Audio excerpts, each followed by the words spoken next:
அஸ்ஸலாமு அலைக்கும் என் இனிய நண்பர்களே, எப்படி இருக்கீங்க?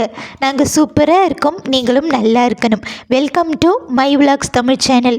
இது வெள்ளிக்கிழமை எடுத்த வீடியோ. ஈவினிங்கில் இருந்தாங்க வீடியோ எடுக்க ஸ்டார்ட் பண்ணியிருந்தேன். காலையிலேருந்து க்ளீனிங் வேலை அந்த வேலைன்ட்டு சரியாக போயிட்டுச்சு. ஈவினிங் பார்த்திங்கன்னா ஊதுபத்தி சாம்பிராணி ஏற்றி வைக்கலைன்னா எப்படிங்க? மற்ற நாளில் நம்ம சாம்பிராணி ஊதுபத்தி ஏற்றி வைக்கிறதுக்கும் இந்த வெள்ளிக்கிழமை ஏற்றி வைக்கிறதுக்கும் எனக்கு நிறையவே டிஃப்ரெண்ட் தோணுங்க. மற்ற நாள்லலாம் நம்ம அப்படியே ஏற்றி வச்சுருவோம். நான் வாரத்தில் பார்த்திங்கன்னா திங்கக்கிழமை, வியாழக்கிழமை, வெள்ளிக்கிழமை இந்த டைமில் ஏற்றுவேன். சில நேரத்தில் அந்த டைமில் ஏற்றலைனாலும் வெள்ளிக்கிழமை கண்டிப்பாக ஏற்றி வைப்பேங்க. நம்ம நல்லா தலைக்கு குளிச்சுட்டு நம்மளும் பார்த்திங்கன்னா சுத்தபத்தமாக அப்புறம் வீட்டையும் நல்லா க்ளீன் பண்ணிவிட்டு எல்லாத்தையும் க்ளீன் பண்ணிவிட்டு அன்றைக்கி நம்ம சாம்பிராணி ஊதுபத்தி ஏற்றி வைக்கும்போது வர ஃபீலிங்கே வேறு மாதிரியாக இருக்குங்க. ஏதோ பேட் வைப்ரேஷன்லாம் வெளியில் போயிட்டு நல்ல ஒரு மன அமைதி, புத்துணர்ச்சி, அப்படி ஒரு குட் வைப்ரேஷன் எல்லாமே அப்படி நல்லதாக பாசிட்டிவாகவே தோணுங்க. அப்படியே மனசே பார்த்திங்கன்னா எல்லாமே சாதித்த மாதிரி நம்மளுக்கு ஒரு ஃபீலிங் கிடைக்கும்.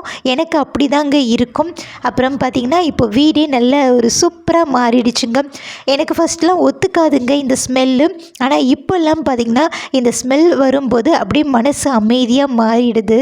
சூப்பராக இருக்குது இந்த ஃபீலிங். நெக்ஸ்ட்டு பார்த்திங்கன்னா இந்த ரேக் நான் வாங்கி ஆர்கனைஸ் பண்ண வீடியோ போட்டிருந்தேன். அதை பார்த்துட்டு 2 கமெண்ட் வந்திருந்ததுங்க.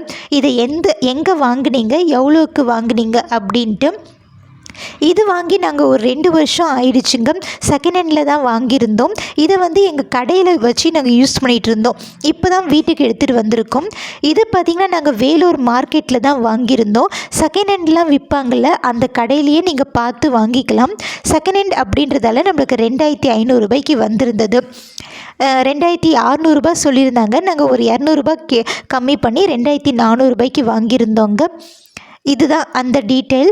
அப்புறம் பார்த்திங்கன்னா இங்கே பாருங்கள், நான் ஒரு அரை மணி நேரம் ஆயிடுச்சுங்க ஏற்றி வச்சு. வீடே பாருங்கள் அப்படியே சூப்பராக அந்த புகை மூட்டமாக சாம்பிராணி வாசமாக இருக்குது. அடுத்து நம்ம இன்றைக்கி நைட்டு டின்னருக்கு வரகு சேமியாவில் தான் ஒரு கிச்சடி மாதிரி சூப்பராக செஞ்சு சாப்பிட போகிறோம். அதுக்கு வரகு சேமியாவை நல்லா ஊறுற மாதிரி ஒரு மூழ்கிற அளவுக்கு தண்ணி சேர்த்துக்கோங்க. அதில் பார்த்திங்கன்னா ஒரு 2 நிமிஷம் ஊறினா போதுங்க. அப்புறமேட்டு அதை நல்ல ஒரு வடிகட்டியில் போட்டு வடித்து எடுத்துக்கோங்க. நல்லா தண்ணியெல்லாம் வடிகட்டி இருக்கணும். 2 நிமிஷத்துக்கு மேலே விட்டிங்கன்னா அது குழகுழன்னு ஆகிடுங்க. அந்த பேக்கெட்லேயே இன்ஸ்ட்ரக்ஷன் போட்டிருக்காங்க. நான் எப்படி சமைச்சேன் அப்படின்றத இந்த வீடியோவில் காமிச்சிருக்கேன். அது ஒரு பக்கம் வடிகட்டிகிட்டு இருக்கட்டும். இன்னொரு பக்கம் தாளிப்பு கொடுத்துடலாம். ஒரு பாத்திரம் வச்சுக்கோங்க. தேங்காய் எண்ணெய், கடுகு, ஜீரகம், அப்புறம் பார்த்திங்கன்னா சின்ன வெங்காயம் எடுத்திருக்கேன். அதை போட்டு நல்லா வதக்கி விட்டுட்டு இஞ்சி பூண்டு தட்டி சேர்த்துருக்கேங்க. அப்புறமேட்டு 2-3 காஞ்ச மிளகா காரத்துக்கு. அப்புறம் பார்த்திங்கன்னா நான் இன்றைக்கி என்னென்ன வெஜிடபிள்ஸ் சேர்த்துருக்கேன்னா பீன்ஸு, கேரட்டு, பச்சை பட்டாணி, ஃப்ரெஷ் பட்டாணி சேர்த்துருக்கேங்க. இது எல்லாமே பார்த்திங்கன்னா ஒரு 1/4 கிலோவுக்கு மேலேயே இருக்குங்க. நிறைய எடுத்திருக்கேன். அந்த சேமியாவோட பார்த்திங்கன்னா காய்கறி தான் குவான்டிட்டி அதிகமாக இருக்கும். நல்லா பொடி பொடியாக கட் பண்ணி சேர்த்துட்டு ஒரு வாட்டி கலந்து விட்டுட்டு மூடி போட்டு விட்டுடலாம். அது நல்லா எண்ணெயிலேயே வதங்கி வரட்டும். இந்த பக்கம் பார்த்திங்கன்னா அந்த சேமியா நல்லா வடிகட்டிச்சு. உங்களுக்கு பார்க்கும்போதே தெரியுதில்ல, நல்லா உதிரி உதிரியாக இருக்குன்ட்டு. இப்போ இட்லி பாத்திரத்தில் போட்டு 8 நிமிஷம் வேக விட்டுக்கணுங்க. அதில் இருக்கிற இன்ஸ்ட்ரக்ஷன் அப்படி தான் இருக்குது.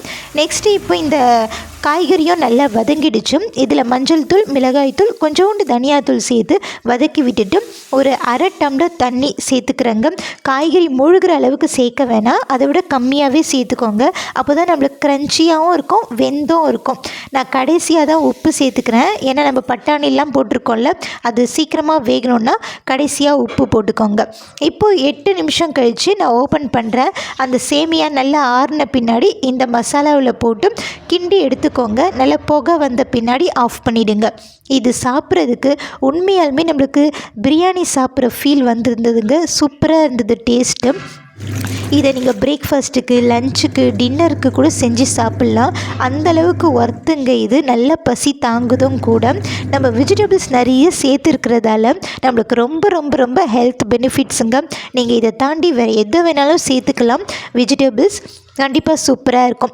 அன்றைக்கி நைட்டு நல்லா தூங்கியாச்சு. மறுநாள் காலையில் சனிக்கிழமை எந்திரிச்சு ஹஸ்பண்டுக்கு சாப்பாடெல்லாம் சமைச்சு கொடுத்து அனுப்பிட்ட பின்னாடி 7 மணிக்கு மிஷினில் துணி போட்டு விட்டுட்டு பிரேக்ஃபாஸ்ட் பார்த்திங்கன்னா தோசை பீர்க்கங்காய் கிரேவி, மதியம் லஞ்சுக்கு ரசம், சோறு, வாழைத்தண்டு பொரியல், அதையெல்லாம் சாப்பிட்டு முடிச்சாச்சு.